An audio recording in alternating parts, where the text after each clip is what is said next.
Welcome viewer, I am Murugan S. This video tutorial describes, fix this item was encoded in a format that's not supported error.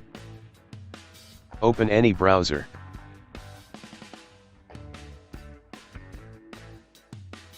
Copy URL from description and paste it.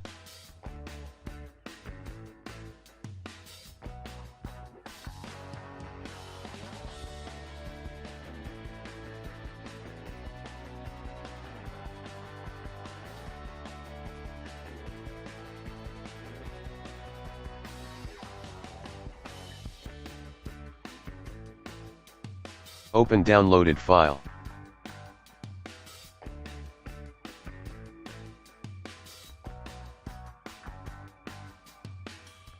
Click Next to continue to install.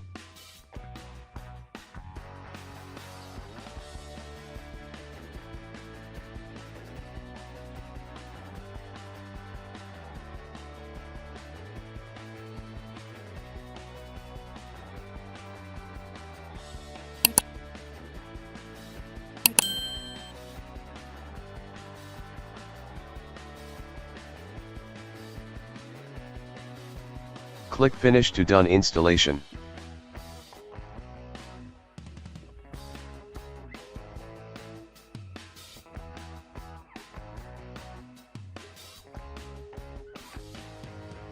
I hope this video tutorial helps to you. Please like, share and don't forget to subscribe my channel. Thank you very much. See you next video.